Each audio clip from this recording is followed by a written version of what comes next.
And Neighborhood what? when you're helping these people on the front end, let's go to the spreadsheet for a second. A lot of times they're thinking like, oh, I should do this for vacancy and this percentage for capex and this percentage for maintenance. What are some of those, generalities that do not hold true in these areas that you need to correct your investors on constantly? Yeah, I mean, I definitely think, I guess a couple of things. So, I mean, overall big picture, I'm a big fan of using just 50%, maybe even some more if a place needs work, but 50% as sort of what you're going to spend on fixing things and all that, and management costs and all that stuff. Expense ratios. Yeah, expense ratios. Thank you. So just to be clear for our listeners, sorry to cut you off, but that's to be clear, that's without your debt, right? We're just talking about pure expense. And then do you feel this is true whether it's a single family, an 8-unit, et cetera? Like, is that just kind of your rough back of the napkin number?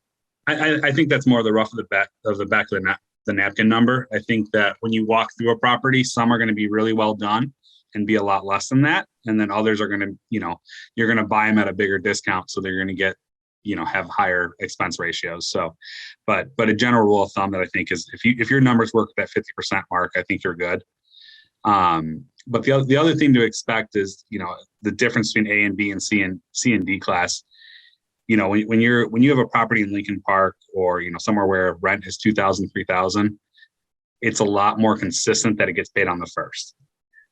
So just having that, mindset of some of these tenants might take a week to pay or 2 weeks to pay. And there is going to be some times where a tenant might fall behind and you might have to do an eviction every once in a while, and sort of planning for that, having your vacancy rates a little bit lower than, vacancy rates a little bit lower than what you would on the north side, and maybe plan for a month a year to be vacant on a single family home. Yeah, I love the ratio part you brought up. I'm big. I always say 55% with the multifamily because, those expense ratios come up a lot more often in the multifamily side of things when there's a pro forma put together by a broker. And they'll tell you right now that they don't put it together based on reality. They put it together based on what they know of the building or be reported by the seller. So as a ability to kind of rule out certain properties that, hey, if it works at 55%, then that at least kind of pushes that to the let's investigate more side of things. And then I think the rent on the south side too. I give a similar message nowadays of like, hey, listen, if you're on the south side and you get all your rent by the day 30, like you're good. Like, we will pay you as for our management clients, we pay them out at the end of the month. And that's kind of what we try to make sure that we gear everything towards. But I think that's you're winning then if you're getting most of your rent, all your rent by the end of the month.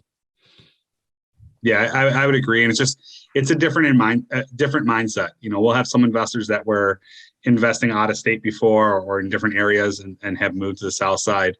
And, they'll call you on the 5th and be like, is everything collected? Well, no, Tommy had to go to school, so they had to buy notebooks. And this is just a reality for, some people on the south side is they're going to look at their funds at the end of the month and go, all right, I got to buy school supplies for my kid or pay rent on the 1st. And they're going to choose to pay rent, a week or two late sometimes. It's just more of a reality there. And it's not even always due to lack of collection or lack of decision. It might be, if we have a bunch of tenants that get certain monies or subsidies or grants, whatever, every month on the 12th, or we have one person at the 22nd, and then they don't necessarily have banking accounts, so they got to get it cashed and go through, and then they have to go. So it's sometimes just the pay schedules of their income adjust that as well too.